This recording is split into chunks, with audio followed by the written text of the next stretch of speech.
Hi everybody, it's Athena here. I hope you're well.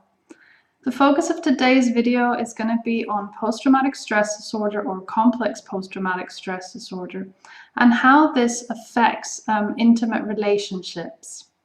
Now, the first thing is that the person who suffers from post-traumatic stress may at times feel quite withdrawn or quite numb, which will then in a way distance themselves from their partner. So the partner is left feeling maybe unloved or uncared for. The partner doesn't know how to communicate with the survivor or the person with PTSD. And sometimes the survivor isn't able to feel intimate.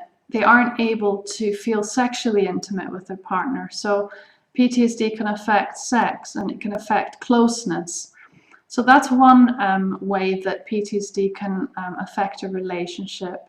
A second way is that, of course, when you have post-traumatic stress, this sometimes can lead to depression. It can lead to many other feelings and many other ups and downs. So somebody with PTSD can be very easily startled or very easily irritated.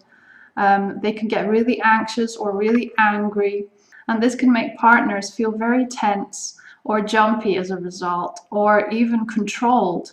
The partner feels that the person who has post-traumatic stress is basically controlling the home environment, because it's as almost like the partner is walking on eggshells around the PTSD sufferer.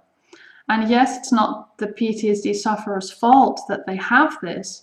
However, it can be very difficult for the partner to constantly have to deal with this. Now, because the person who has PTSD suffers from nightmares, from flashbacks, from being triggered by the smallest things, if you're the partner of somebody who has PTSD, then it is possible that you may suffer what is known as secondary traumatization. So even though you will not get PTSD, you will get symptoms that are similar to somebody who has PTSD because you're around it all the time.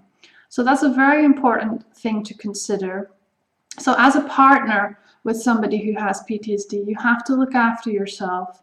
You have to come up with a plan or a support system so you support yourself, so you can maybe have time, a bit of time away from your partner, because you have to look after yourself as well. Survivors generally have a lot of trouble concentrating. They sometimes have trouble with solving problems. They get overwhelmed very easily. So again, this can cause the partner to feel constantly like they have to do everything. They feel that they can't rely on their partner who has PTSD. And this can cause resentment. So just like any other illness or mental illness, the person with PTSD is dependent on their partner, and this in a way can create resentment because the other person wants to also be able to depend on the person with PTSD, but unfortunately they are not able to because they are not well. A very common thing is that a lot of sufferers will resort to alcohol or drugs to cope, to numb their pain, to stop them from having flashbacks, or to even help them with sleeping. When the sufferer starts abusing the alcohol or drugs, then that of course can have a huge effect on the relationship, and a lot of the time it ends relationships. So it's a really important fact. Lastly, when the post-traumatic stress is quite severe, quite acute, there is a possibility of the sufferer being verbally or physically abusive towards their partner. I mean, they do have really sudden moments of aggression or irritability. You know, they're easily angered, especially when they are very much lost in a flashback and they need help grounding themselves into the present.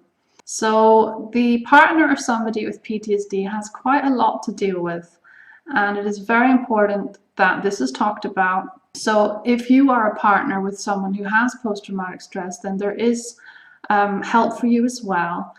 There are quite a few articles written about it, and if you would like me to send you some links, then please let me know.